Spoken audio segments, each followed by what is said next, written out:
let's start with you, Trish. I'm gonna. Everybody else can turn off their camera and mute their microphone. And Trish, for those of you who don't know, Trish is, in addition to being a teacher at the Barrow Group, she's an extraordinary actor. I've directed her before. She is. Has participated in many Barrow Group productions. She is also a personal trainer and a writer, and she's just kind of an all-around triple quadruple threat.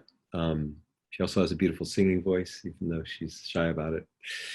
Thank you, Seth. And so the class you're offering is a class on mindset, is that right? Yeah, it's habits, mindset, and time management. And go ahead and just, I mean, I'm familiar with the class, but go ahead and describe it. How would you describe it? For me, it's sort of what has been missing from regular acting curriculum. Like, I have worked on the skill of acting for many years, but I felt like my everyday life was a jumble for me. Like, what do I do with my time? If, like, as a personal trainer, I may have a client at 10 a.m. and then one at 2 p.m. And what do I do in between that time? And what's the best use of my time? Also, how do I keep myself in a positive mode when I'm not working as an actor, or, before an audition when I'm feeling nerves, and all those things that I felt like I could get a better grasp on. And I had been reading books about this for, any kind of book that I could find about habits and willpower. And so after a while, I just felt like, oh, this is this information I want to share, because I would just talk to other actors about it and they'd be like, oh, and I just assume that everyone's reading the books that I'm reading. and people be like, oh, I'd never heard that before, or that's really helpful. Or so then I just thought, I would love to get into a room full of actors or artists or just people and talk about this, and hear what their hangups are. And I think, often the thing in our own life that gives us the most trouble is the thing where we become maybe where our genius is, and where we become masters, because we're so confounded by this thing, and we know that overcoming it is part of our becoming in the world. And so for me, like, time management and really owning my gifts, because I think that's procrastination and perfectionism. I think that's all at the root of, like, not fully wanting to be seen in the world, being afraid of that. And so all this stuff for me ties into, how can I use my gifts in service of the world, which I think is what we're here to do. I know that you're also completing life coaching training, and I'm wondering, how does this overlap a lot with that? Oh, big time. Yeah. I think it's just given me language for certain things that I didn't have language for before. And it's also given me other tools to use. I think, we can come up with a goal on paper and then sort of browbeat ourselves when it doesn't get accomplished day after day, week after week, month after month. So the idea of, like, breaking things down into turtle steps or micro habits, and just experimenting with that in my own life. Like, people think exercise comes easily to me because I'm a personal trainer, but for a long time it was like, do I exercise at 2 o'clock, 7 o'clock? Oh God, I didn't exercise today. Oh, and I'm supposed to be, inspiring other people and telling them. And so I just started this mini habit of exercising 2 minutes in the morning. And that sounds so dumb and like, oh, that's not helpful. But then I built on it, right? Because I'll show up for 2 minutes every morning. I won't show up for 20 minutes in the morning, but every morning I can show up for 2 minutes. And then once that becomes installed, then like 3 minutes, okay, 5 minutes. Now I'm up to 20 minutes, and it's just an automatic, because I've built the habit or built the muscle over time.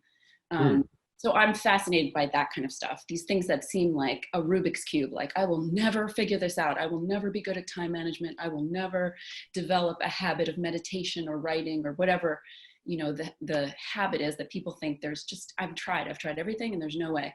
I love, like, cracking the code of, like, oh, no, there's a way, and just seeing the agency that it gives people and the self-esteem and also just, again, like showing up in the world, doing what you really want to do. You know, we didn't come here to like scroll through Facebook. That's fine to do that part of the time, but like that's not our main purpose, and we can Right. default to things, you know.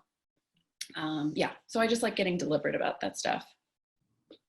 Yeah, it's funny. I've always been fascinated with how some people are very proactive and others not as proactive, and I never really have understood why. I mean, it's funny in my case.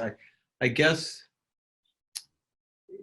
you know, I think in some ways I think of myself as on a, you know, in certain days of like not being very proactive, but if I'm honest about it, I'm a pretty proactive dude. I do a lot of stuff, and for me, that I sometimes ask myself where it comes from, and I think it's I just get, if I'm not active that way, I get, it's not a healthy place for me. I get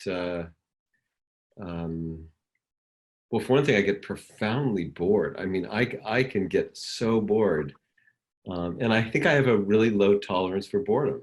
Mm-hmm. Um, Yeah, and I think boredom can then lead to depression, and I mhm. it can be a slippery slope. So, and you know, there's no prescription for this stuff. It's like, you know, maybe 15 minutes of meditation in the morning works for me, but that would be hell and death for somebody else.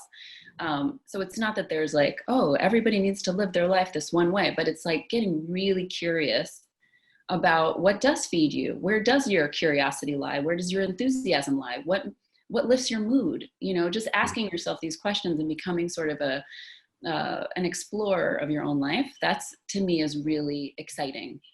Do you have a writing discipline for yourself as well? Do you like? I journal every day, but as far as like writing, you know, I love to write monologues and I write poetry and stuff that I don't have a regular discipline for. And that is something I'd actually like to work on for myself. That'll be a micro step for you or whatever. Yeah. Stupid small, they say, like make it too small to fail. So start with 5 minutes. And they also say to tack it on to something that's already well established. Like you already know you're going to brush your teeth in the morning. So what can you tack onto that? Like if you want to start a habit of doing push-ups, like I do 5 push-ups right after I brush my teeth. And that becomes automatic after a while. It's just fused together. Wow. So those kind of little tricks I love. Also like learning about willpower and the fact that it is like a battery that runs out over the day. So do the things that take the most willpower earlier in the day. Like for me, writing an email to a casting director or, you know, that kind of correspondence, I have a lot of like perfectionism around it. I have a lot of dread around it, just, you know, avoidance. So I know that if I do it first thing in the morning, my willpower is the strongest. If I leave it to 7 o'clock at night, it's not going to happen, you know. Right. So knowing things like that, it's helpful for me. Wow. So do you do your journaling mostly in the morning? I do my journaling in the morning because I feel like it gives me a real sense of like, where am I starting from? Like, where's my starting place? What's on my mind? Sometimes I wake up anxious. So like, what am I anxious about? Are the things that I need to do to quell that anxiety? Are there like, what 3 actions would make me feel like today was successful?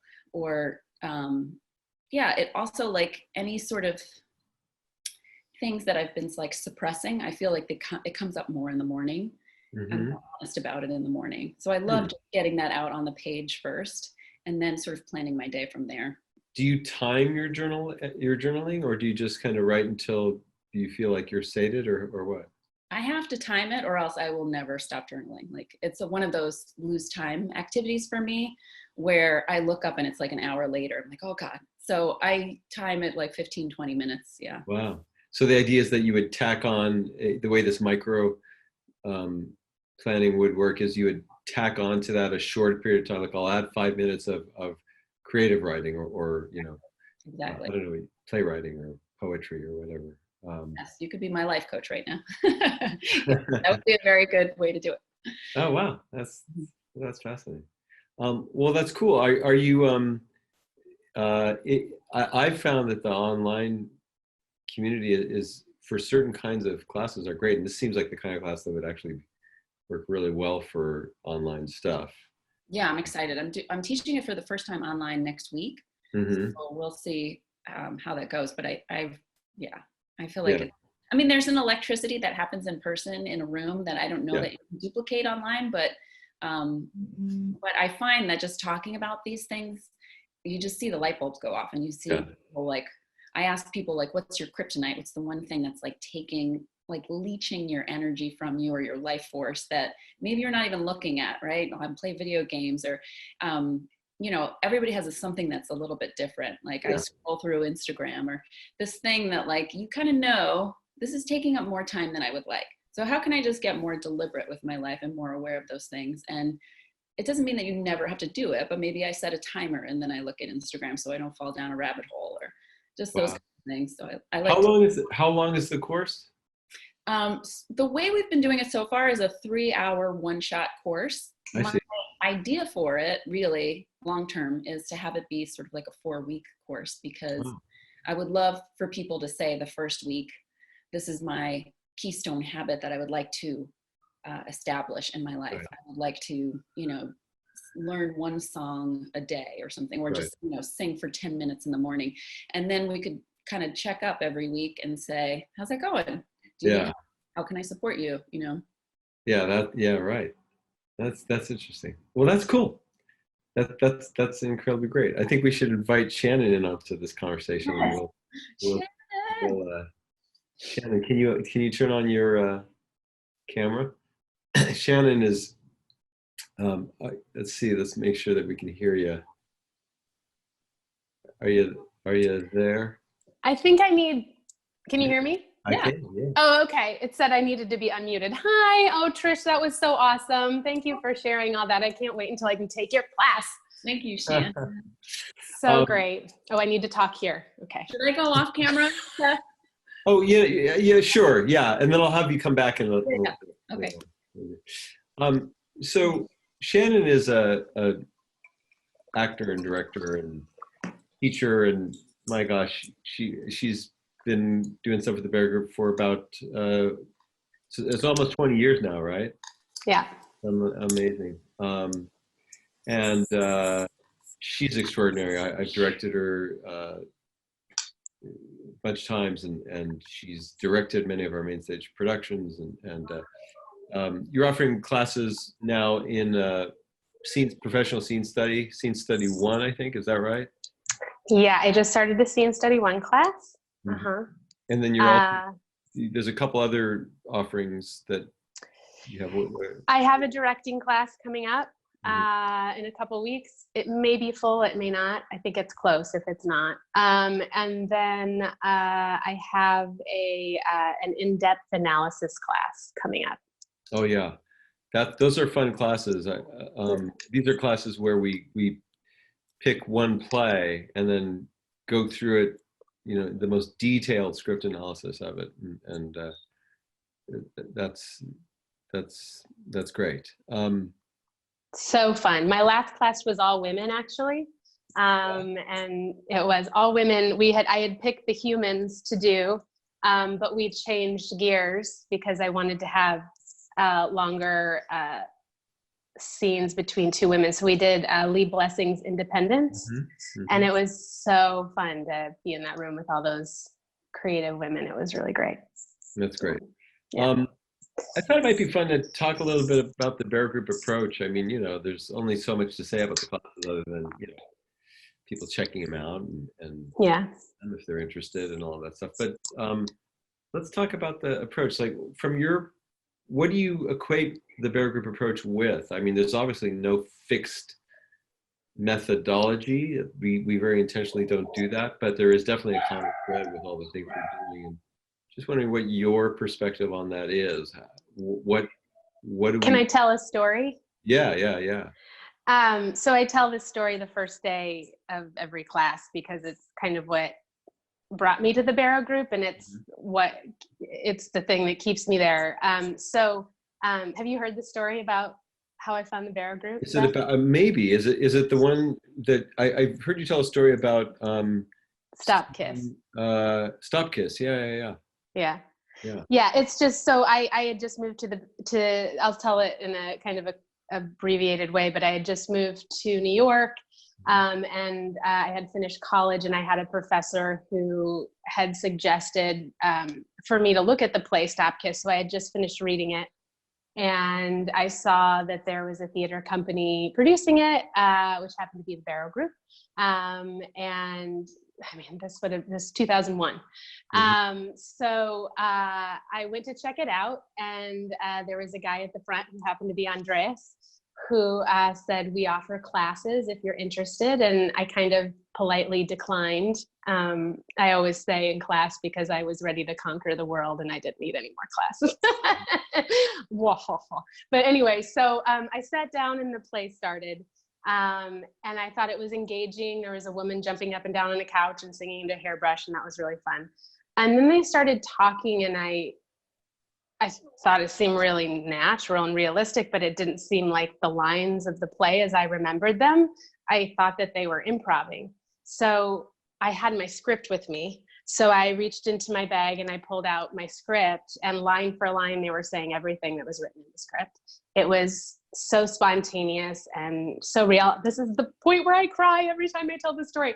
I was blown away. I'd never seen theater like that before. And I ran out of the door at intermission and I said, can you tell me a little bit about your school? And I've been there ever since. Wow. So it was the way that I felt like I was peaking in. When I talk about what we like to kind of address in class, it's just addressing that fly on the wall theater where we feel like we're peeking into real people, having real experiences. For the players, just getting the actors out of their heads and feeling more relaxed. And then, I mean, the other thing about our community, about the Barrow Group that I love is our community. And it's just so special. It's a special group of artists. I think Trish is such a great example of that. I mean, I'm so inspired by people and you too, Seth, I'm so inspired by people in our community because we're not an artist in just one way. A lot of us really like to spread our wings and stretch out our branches and grow our roots in different artistic ways or creative ways. So that's just a little bit about why I love teaching there at the Barrow Group. And I love that. I actually love that story. You know, when you said it's the part that makes you cry, it's like I'm tearing up hearing it because it is very much at the heart of what we set out to do, and it's how I ended up getting interested in this whole stuff. I had an experience in an audience member watching people in a play like that, and that became the it was sort of the launching point for thinking that, oh my God, there's a way to act where you just can't tell people are acting. And then for me, my experience of it was I went, you know, I see this in film a lot, but I rarely would see it in theater. Yeah. And when I saw it in theater, that I went, oh my God, you can do that in theater? And that's where this all kind of started in a sense. It's funny, like, why do you think, I have my theories, but you know, I'm wondering what your theories are. Why do you think there's so many folks that, like, why isn't this just the norm? Why isn't this like, well, of course everybody would do it that way? Like, why are there all these, why is the other stuff happen? Why is it that people are working in a way where you watch them and you know they're putting on a performance? It feels other than like life. And why is that? If it seems to me to be a fundamental concept that if you're doing realism, that you'd want it to be as real as possible. Yeah. What do you think that is? I mean, Trish said something just a little bit ago that makes me think of that, where she talked about perfectionism, and I can't remember how she talked about perfectionism or fear, but I think a lot of it, you know, sometimes in class we talk about these things that we learned so long ago, and when we first started acting, when we were kids, or when we were in high school, or we're, you know, even in college, like some of these structures that we these things that we're taught, like you need to face the audience, you know, just something as simple as that. And why is that now ingrained in us that we must always do that? But like what Trish said about like the perfectionism, I think there's something in having a plan and knowing what that plan is, and only doing that people find safety in. I think it takes a lot of bravery to play from a place where you don't know what's going to happen next. And you know what the lines are going to be, and you may know kind of how you're going to move in the space, maybe depending on where you're at in the rehearsal process or performance process. But it takes a certain like letting go and bravery and kind of trust in the story, that you know the story that you're telling, to play in that way. I think it's, to me now, it's very freeing. But I have a lot of students at first that say, this is hard. And I say, well, can we talk about that? Like, what's hard about it? And I think, you know, what it comes down to is what's hard, because they're stripping away these ideas about how they had planned to play it. And the hard thing sometimes is letting go of those ideas. And these beautiful things happen when they do that.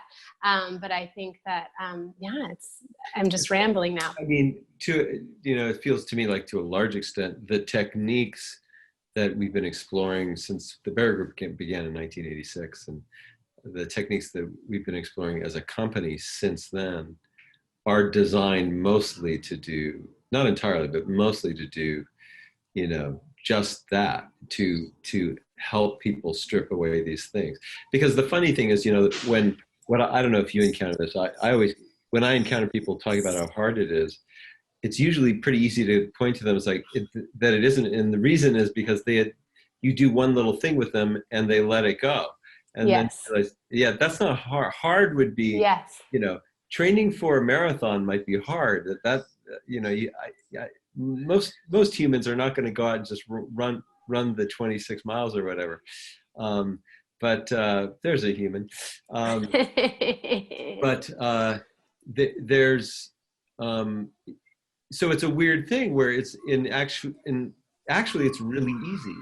And yet there's just these sort of psychological hurdles, and that's where the techniques kind of come in to sort of short circuit those psychological hurdles. But it's funny because the techniques that we're playing with are not, you know, I don't know if any of them, and certainly very few of them, are things we necessarily invented or anything. I think that they're all things that were passed on to me, you know, as by other people. It's not like, you know, and yet sometimes it feels as if we're reinventing the wheel, because people seem to be like, you know, amazed that you can do this, and yet you can, and it's actually really easy to do. So it's funny, the difficulty that they're talking about is, it's almost like a mindset or something. It's, you know. Yeah. I don't know. It's kind of fascinating. Well, it's kind of like a breaking of chain. It was for me, I felt like, I mean, I was close to not taking an acting class when I came to New York, because I thought I knew everything. That's what I said and so then seeing that performance and understanding I had no idea how to do that, and I needed to learn how to do that, was huge for me. And then, I mean, I'll just say one more thing, because we probably want to talk to Trish again too, but I am so grateful, because now I have this skill set that it makes it simple, easy, enjoyable. I understand how to look at a story now. I went to college. I went to a couple other very well-respected acting schools, and nobody taught me that. Nobody taught me how to really, really look at a script from an unpretentious way, and just really understand how to tell that story. So grateful that it's funny, like sometimes when I look at it, the whole thing from a sort of meta perspective from far away, it kind of boils down to this, that as actors we do stuff and we have to figure out what to do. And we have to figure out the stuff that helps us, and we also, in a very individual way, need to figure out the things that screw us up. And then we develop the skills to kind of let go of the stuff that screws us up, and to zero in on the very few things that help us. Because I think that I think as actors, we each find our own way of working and build some sort of a structure or process that we go to. the trick is to come up with one that is incredibly efficient and spare, so that it doesn't require a lot of effort and thought, but at the same time, it's really getting the job done, you know? And I love that, I don't know about you, but I one of the things I love about the professional tracks, and since I know you're teaching one of those, is people coming in with, you know, all these ideas and also questions. They're coming in usually with a sense of like, I got a lot here, I don't know what to do, there's something going wrong, how do I, you know, and it just becomes this thing of like, well, here's something you can let go of, here's something you let go of, and before you know it, they're like, this is easy. Like, I thought it was hard, but it's pretty easy.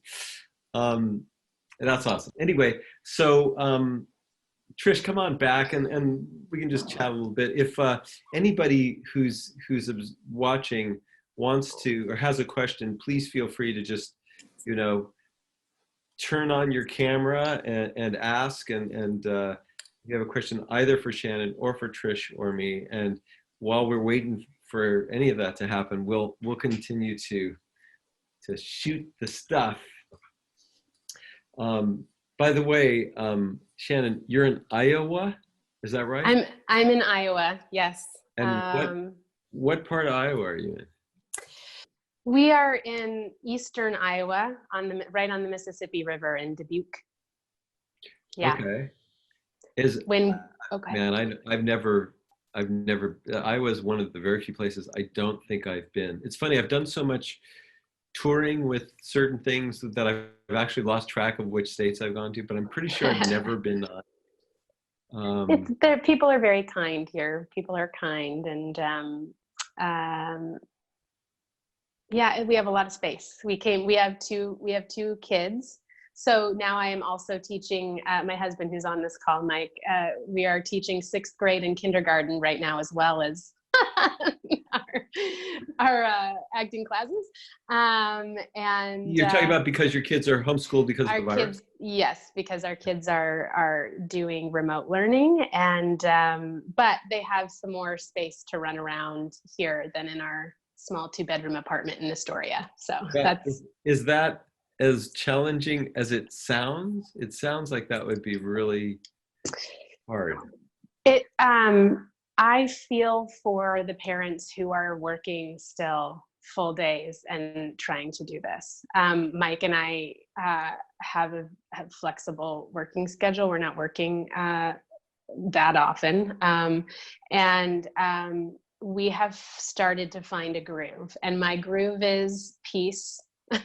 I choose peace. So if there's starting to be war, meaning kids are fighting against the homework, we drop it for then. I can't fight that fight right now. And then do you find that the kids on their own at times actually seek it out, that they actually go like, I want to do some school?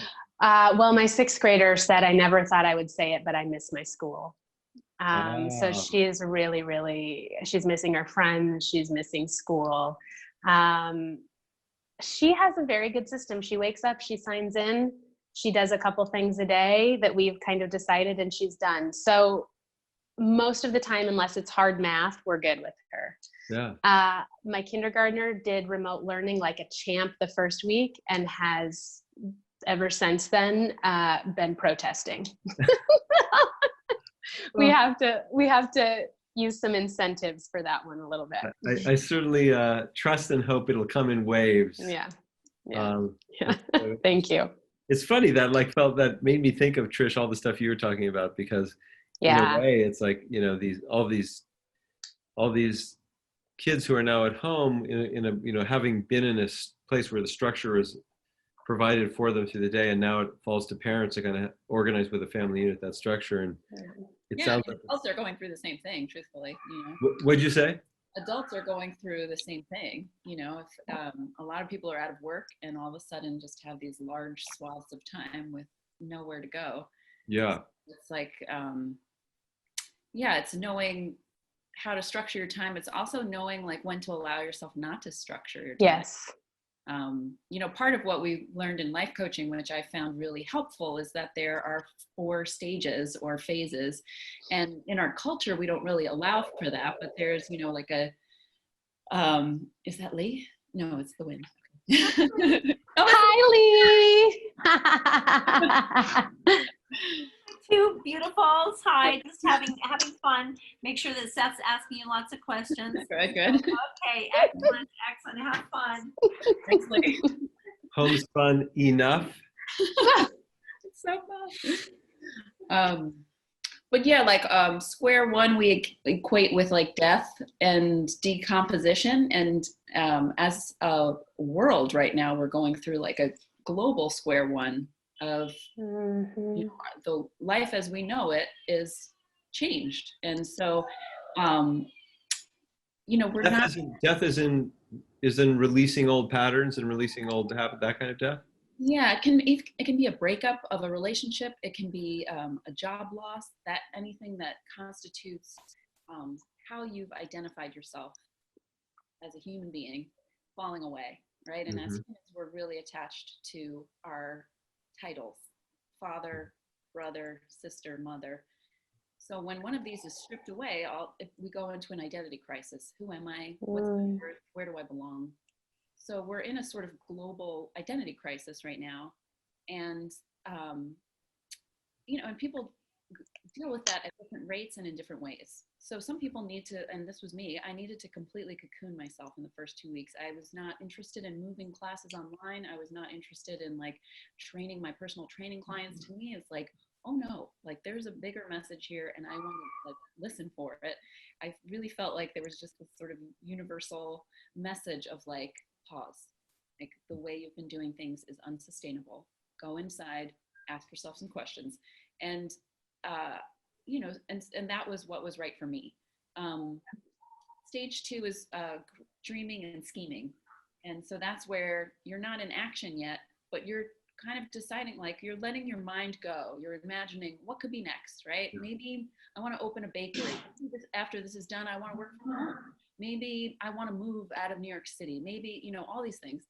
So you're just kind of letting your imagination go. And that's another thing that our culture is not so comfortable with, right? It starts asking us questions right now. Well, how are you gonna make that work? Where are you gonna get the money from? What, you know?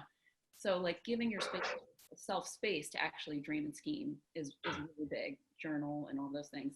And then the third phase is where you get into action. And that's where I think the habits class really comes in handy, because a lot of people get stuck in 3, right? Yeah.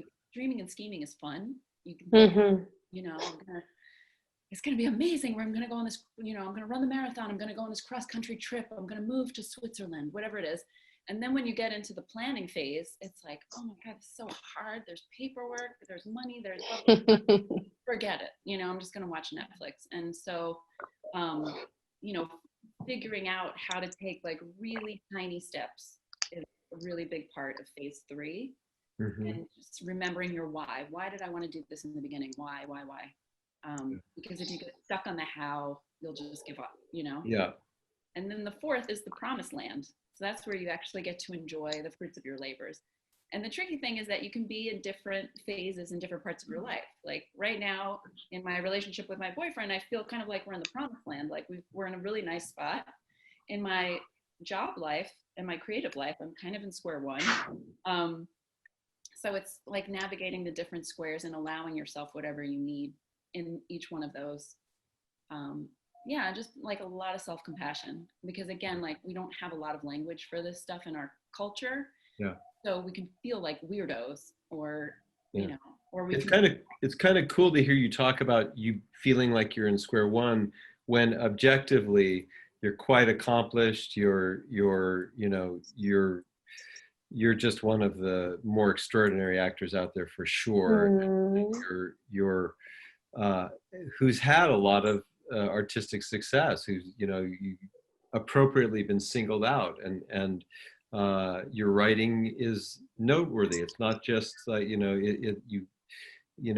your pieces are strong and powerful and everything, and yet along with that you can have the subjective experience of like, I'm feeling like I'm in a square one. I think that's really interesting, because it's not, I think sometimes we think of ourselves as like supposedly on some kind of linear track. Yes. And that sort of questions that a little bit. Seems like you can be in these different headspaces at different times, regardless of your skill sets or your history or any of that. Yeah, yeah, well said. I think, yeah, it's not all up and to the right, right? Yeah. Like that, we look to nature for that. Nature's in a cycle. There's death, there's rebirth, there's quiet time. Yeah. So like the more that we can allow for that in our own lives, the more like the next brilliant expression of yourself comes after winter. It comes after death. It comes after stillness. It comes after quiet. It comes after, I don't know what the hell I'm doing, like where I'm going. You know, it comes after all of that feeling of like, it's uncomfortable being in my own skin right now in my own life. And then, you know, resurrection comes, but there's waiting first, you know, and that's what's really uncomfortable. Well, gosh, with that resurrection awaits us all with regards to our whole response to all this virus stuff and social distancing. I'm really grateful that you guys were able to pop in today and spend some time, and that we were able to chat and get to know a little bit more about, you know, the classes and also you and all that stuff. You are such an incredibly valuable members of the Barrow Group's family. I feel like you are my family, for sure. And I wanted to thank you for coming by, and those of you who are watching and everything, thank you so much for coming by. And you can always, just as a logistical reminder, you know, you can go to barrowgroup.org, and that's our website, and check in on the various free programming we have, and also all the various regular programming, the classes and that stuff, of which there is more and more as we're making the shift from, you know, live interaction to online interaction. It's actually been in some ways a pretty cool thing. Some of the in the acting classes, what I'm finding is that we're focusing in on different things, and some of the things that sometimes don't get adequate attention in a live scenario, and that's been fascinating and kind of wonderful. And then we're also developing, you know, just new programming because of out of necessity, and as it turns out, there are things that we've wanted to do for a long time. So we're actually pretty excited about some of that stuff coming up. So check the website and see what you find. And I hope everybody has a wonderful night and a wonderful week, and a healthy one. So I just, we'll see everybody. Be well. Have a good one.